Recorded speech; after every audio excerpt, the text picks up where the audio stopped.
Suzuki Roshi, he is the Zen master who started in California, one of the first Zen centers. One of his great quotes: "Each of you is perfect the way you are, and you can use a little improvement." Everybody thinks they need improvement, but everybody doesn't think they're perfect as they are. They always are in a place of dissatisfaction. So today we're going to, I included a number of journals from students so you can get a better understanding of where you fall in the egoic mind discussion. I have been waiting for you to break our minds like you've been building up to all year. I attempted to immediately apply the concept after class as someone made a comment about my interpretation of a poem we read and how it was so obviously wrong, and that sent me into a downward spiral one does when they compare themselves to others. But I kept trying to check myself. It's hard, it's very hard, but I can definitely see over time it will help. We have been conditioned to think like this. I've already been beginning to see those instances of brainwashing, and I love it. I couldn't wait until we covered a topic that broke my view of the world. This is a different student, I related to some parts of the egoic mind. One way is arguing. I hate being wrong, and even if I know I am, I will try like hell to justify why I thought that way, or to try and twist it so technically I could be right. I don't ever try to purposely get in arguments, but I do when I feel it's necessary. If someone is trying to prove me wrong, then I'll step in and defend myself. And if anyone tells me I'm doing things wrong, I'll get all defensive. As for complaining, I've tried to become more aware of when I do complain, then I kind of make fun of myself. Like, really? This is what's making me mad? Sometimes it can be so stupid what frustrates you. It has actually helped me to not complain about things so much, which means that you're more accepting of what happens. The ego is slightly lessening up. Eastern philosophy is already much better and useful to me than Western philosophy was. It's a bit harder to comprehend, but I feel like the messages are more helpful and applicable to life. The concept of ego being separate from yourself is the most interesting concept we've learned in class, because I feel that it goes to a deeper level than anything in Western philosophy. There is definitely a disconnect between the thoughts you are actively thinking and the thoughts just randomly pop into your head. They feel like they are from different people, which is true, considering that your ego isn't actually you. If someone else fails, and I'm not going to be happy about it, even if it puts me ahead, it means someone else is struggling and I need help. I don't compare myself to others anymore. I do what I can, and that's enough for me. I lived a life where I pushed myself to the breaking point, and it was miserable, and I did compare myself to others, but I really don't care about where I stand anymore. Also, the whole your mind is made up of the story you tell yourself. Since taking this class, I moved past that. At the beginning of the year, I had a sob story I told myself, but now I've moved past that. Did things sucky happen to me? Yes. Am I going to let them define who I am and how I perceive the world? Not anymore. I do really agree with the fact that I'm only the witness to my feelings. The two yous are very true, but I feel like you're saying nothing matters, so why get upset about it? I think there are many things you should be worried about and that matter, and worrying is a good thing because that action matters. I think it could really help me to actually tell myself how I'm feeling and separate myself from my feelings. I agree, by the way, with everything they said. Worrying has benefits at times, but most of the time being stuck in worry is not a good idea. Comparing each other to others is something we do every day. Some people choose to use it to feel good about themselves, while others choose to use it as something to look down upon others with. We are going to be comparing ourselves to others forever, so I think the best thing you can do with that is to use it as motivation.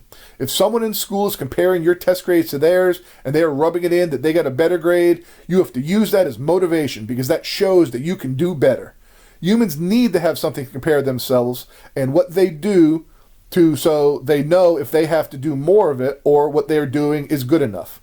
This is the Western mind. I'm not saying it's wrong, and comparing ourselves could be used as a motivating factor, because that comparison is ultimately, wow, I'm not as good as them, I'm a less than, I need to work harder. Now, if you can do that positively, great, but most people in comparison end up in a place of a negative mindset, and they achieve out of fear just to make themselves have self-esteem and value.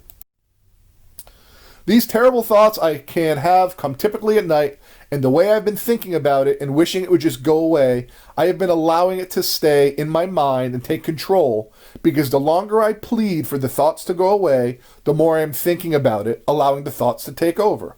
Eastern philosophy has taught me things about myself that I haven't realized are there.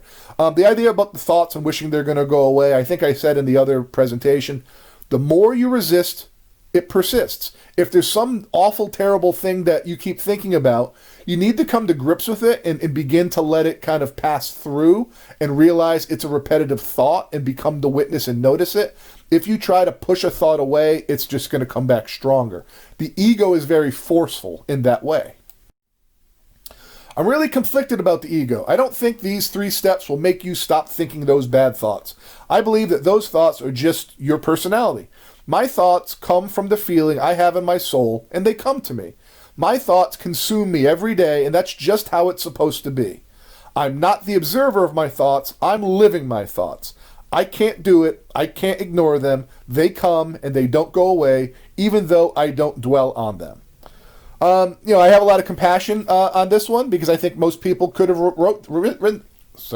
most people could write this one.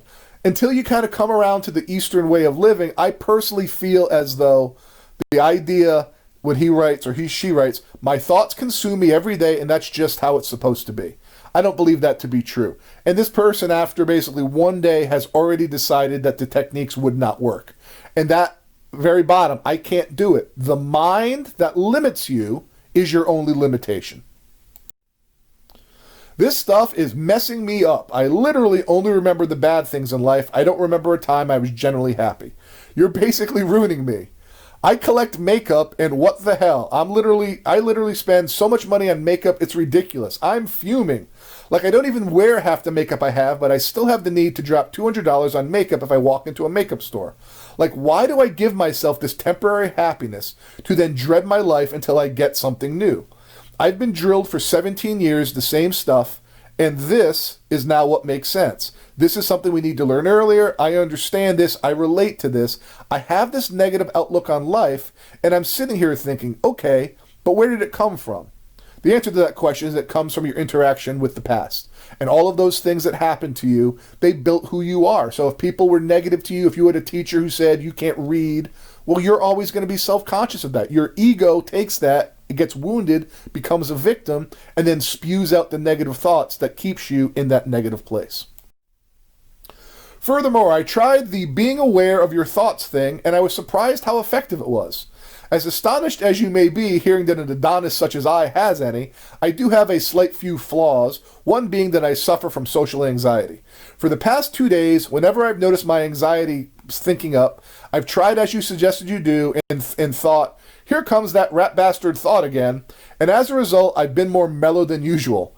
So thanks, I guess, I'm a more apathetic bastard now.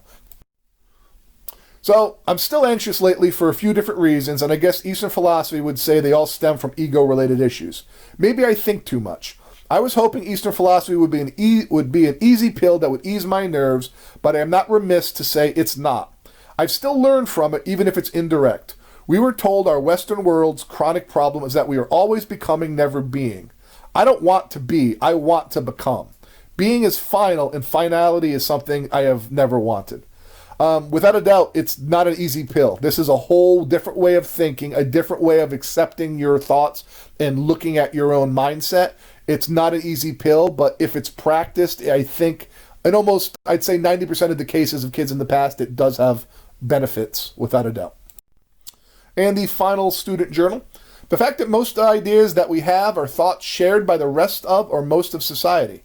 Collective thoughts are compiled by society, and those who fall victim to egoism or societal pressure will succumb to these ideas and adopt them as their own.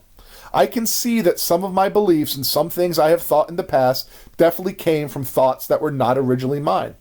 As I've said a lot of times, one of my personal gripes with school is that some kids leave school with such a negative opinion of themselves, and it's, even though they were trying at one point, they became disappointed and discouraged because, quote unquote, they weren't good enough, either in class rank, or they didn't get the concept the first time, or a teacher said, what are you, dumb? And by the way, that teacher should be fired.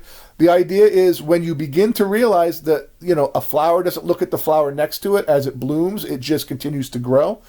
Different people work at different speeds, and unfortunately, school and class rank don't always show that. Now we're going to read an excerpt from Osho, which will kind of give a little more understanding to what the egoic mind is.